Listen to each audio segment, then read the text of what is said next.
كاوي في ناس جايه النهارده الكشف او القافله اللي بيعملها كل شهر. معايا الحاجه. منين يا حاج؟ حاجه اسمك حلو وكل البدو. قولي يا رب. جايه تكشفي يا حاجه؟ تقولي قاعد دكتور عادل. نعم. تقولي قاعد دكتور راجل محترم. وايه تاني؟ لله. واحنا عايزين ايه في بالقاس يبقى كده برضو؟ كل حاجه طيبه بيعملها. كل سنه وانت طيب. كل سنه وهو طيب.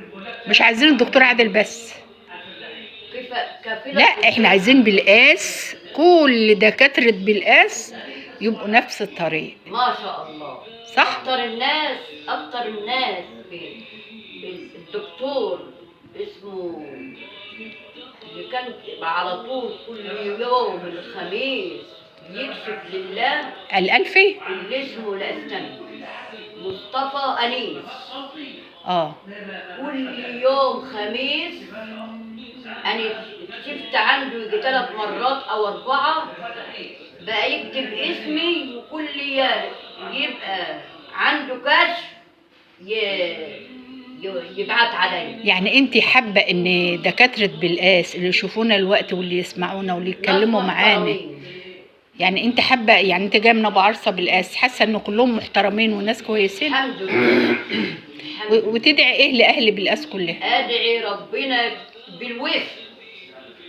احنا من عياده الدكتور عادل مكاوي، احنا شفنا نماذج والناس اهيت، هو في استقبال الناس تقريبا من الساعه 10 او من الساعه 9 الصبح لحد 4 العصر. بيجي ناس كتيره وعديده لتقديم الخدمه الطبيه.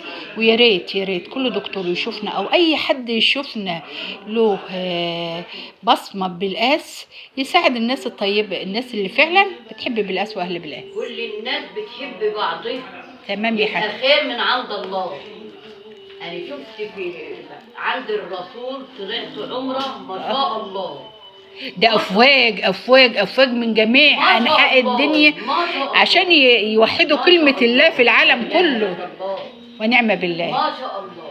احنا عايزين برضو عند الدكاتره نلاقي افواج عشان التعبانين كلهم ربنا يشفيهم. كل الدكاتره اللي كشفوا 300 و400 و500 ده ابتزاز. يتقي الله في نفسه. ايوه. قولوا له اتقي الله في نفسه. واتقي الله في الاهل الموجودين. واتقي الله في العالم الغلابه، في عالم غلابه ما يشتاق. في ناس ما فيش خالص. في عالم غلابه ما يشتاق.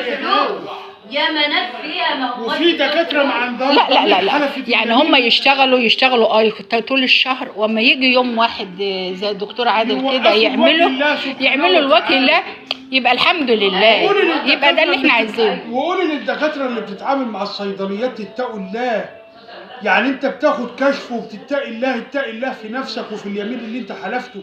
ما تاخدش نسبه من الصيدليه تبعت المريض وتكتب نوع معين من الدواء يلف عليه في صيدليات بالقاس كلها وقول له ما انتش هتلاقي الا في الحته الفلانيه، وقول له الدكتور فلان اللي بعت لي عشان ياخد مصلحته. لا احنا عايزين دعوه للحب ودعوه للتعاون ودعوه كمان لان احنا كلنا يبقى في خير وايجابيه بينا.